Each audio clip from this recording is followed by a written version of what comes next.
Hello and good afternoon. My name is Rozmeri Basic, and I'm professor of art history at the University of Oklahoma. I would like to mention prior to starting my presentation that this is work in progress and therefore should be understood as such. Last year, when I visited ZADAR, I decided to go and see a museum of religious art located next to the Church of St. Mary. And I was surprised to see in the very basement of the building rather modestly displayed stone icon. I mention modestly because in comparison with the rest of the display work on the upper floors, this was quite modestly presented. I was also surprised when looking at the caption of this work that actually caption was limited. I couldn't find, except title and this Romaničko-Byzantsko kiparstvo, anything about provenance, medium, or dimensions. So I tried during my preparation for this presentation to find more, and I revealed a source by Ivo Petriccioli, Prošlo Zadra from 1976, that he mentioned that this icon was found inside of the Baroque church of St. Simeon in Zadar, and that church is from 17th century. Nothing else about it. I also was able to find dimensions, and then according to my personal measurement, it seems to me that thickness of this panel is 15 centimeters, and in regard to medium, I still wait for some confirmation, but most likely is a gray marble. City of Zadar has a rather unique and complex history, and it is reflected in its artistic production. This is images of the present day Zadar and Zadar from modern rendering of Zadar from 1202. It is important year, and I will soon mention, this is the year of the Fourth Crusade that became quite important in regard to all these events that Zadar is famous for. One of these events is referring to a moment in time when Crusaders decided to make negotiation with Venetians, and instead of having cash, they decided to offer Zadar as instead of. So Venice was quite happy for it, and Venetians controlled Zadar for a long time.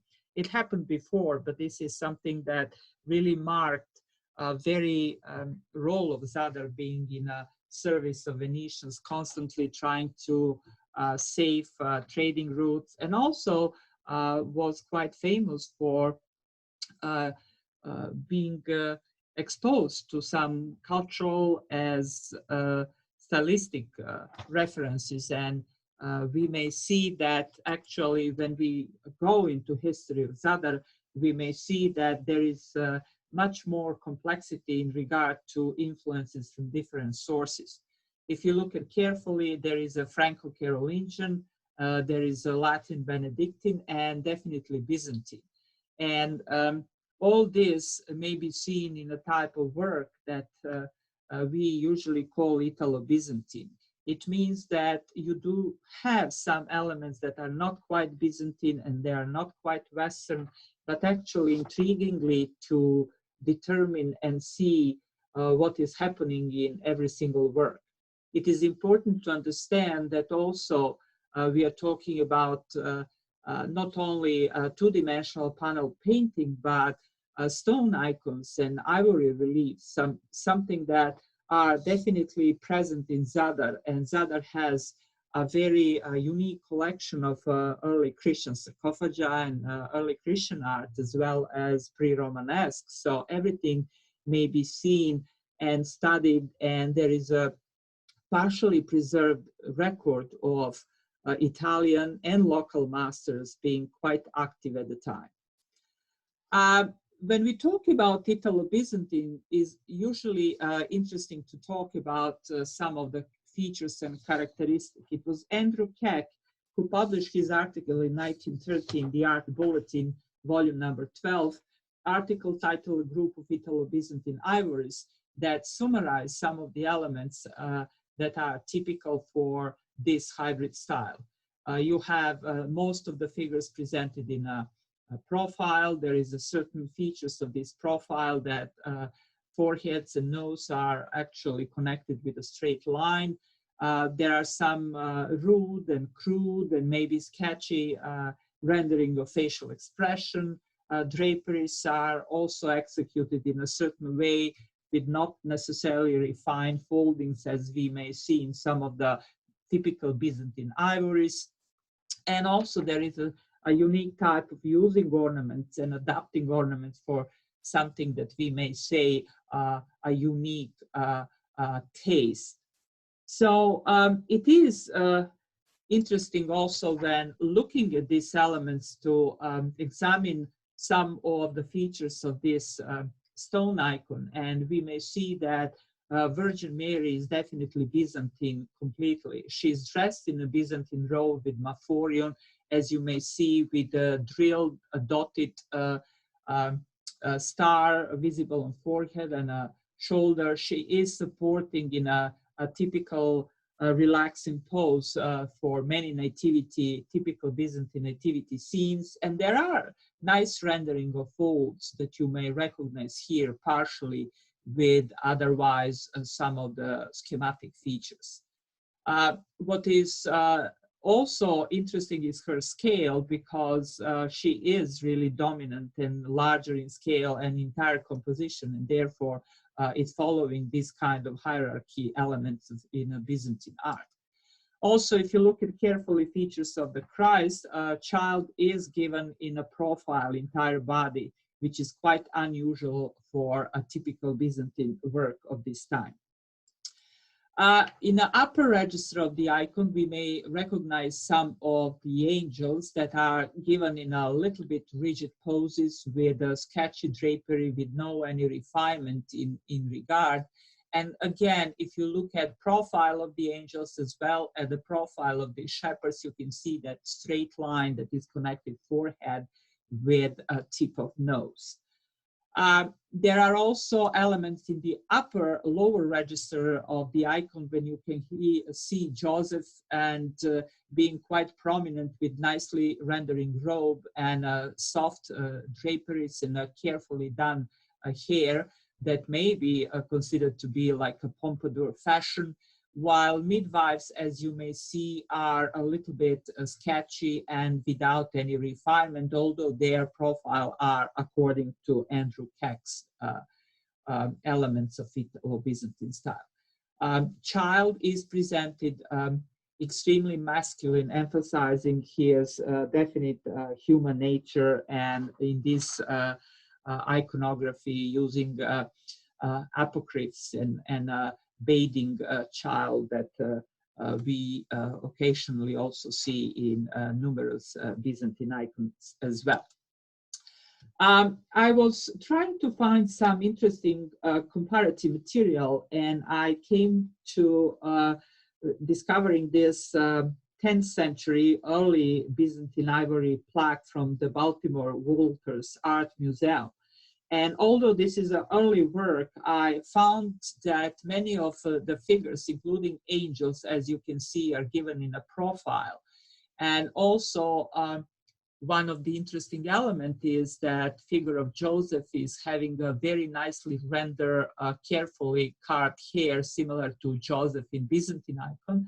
And Christ's body is equally masculine and very prominent, emphasizing this human form, as you may see in the icon from ZADAR.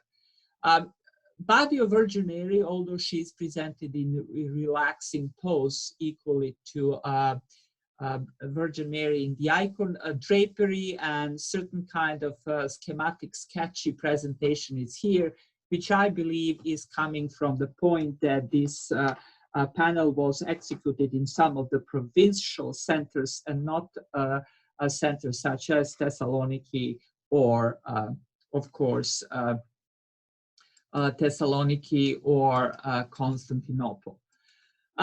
Furthermore, if you compare later works such as this 12th century ivory panel from produced in Venice, you may recognize that there are much more complexity in this particular work. Panel consists of two scenes of Annunciation, as you can see here, and Nativity.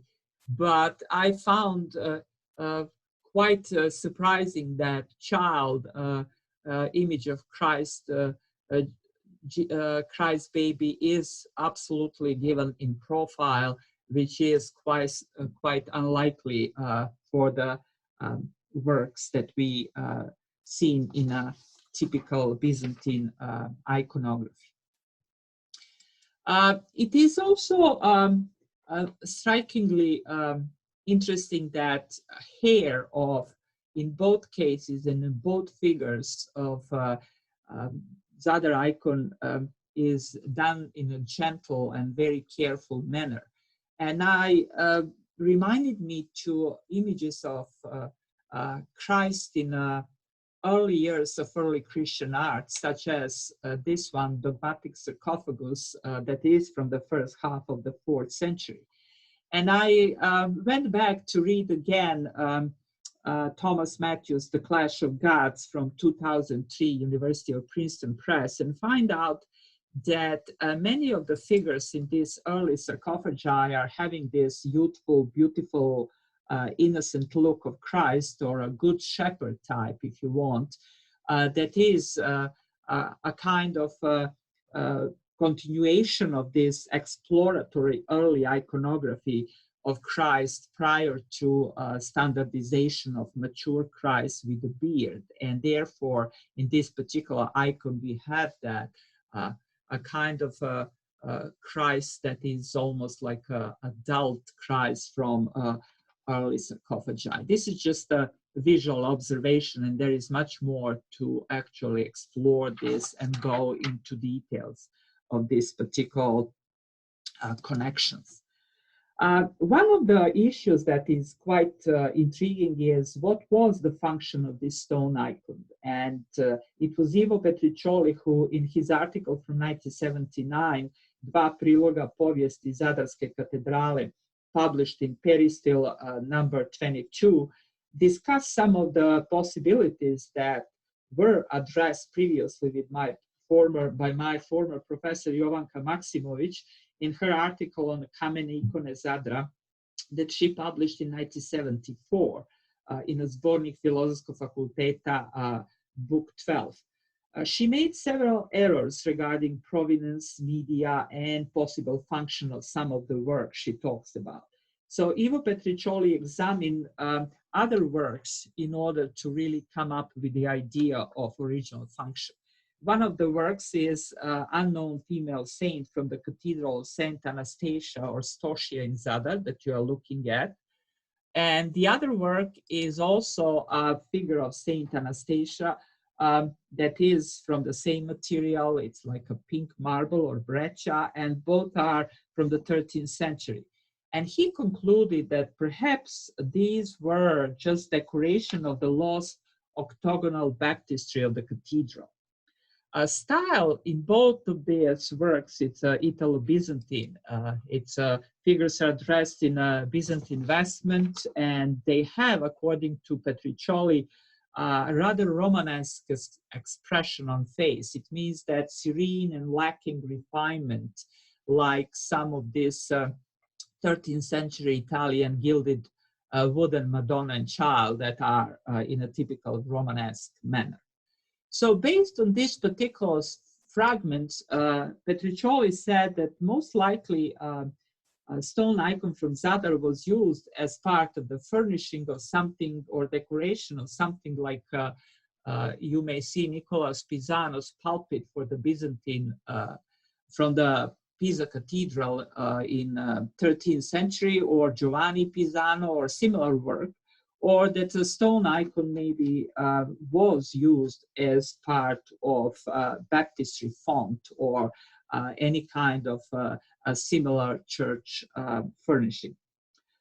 In conclusion, as I mentioned at the very beginning of my presentation, this is a still work in progress, and I hope to be able in near future to determine more precisely the specific workshop and local masters who produce this hybrid work, and even specific patrons who were behind these commissions.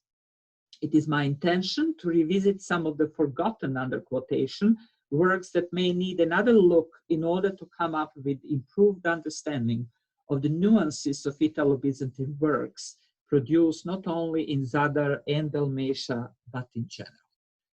Thank you, and hopefully I'll see you personally next year in Niš.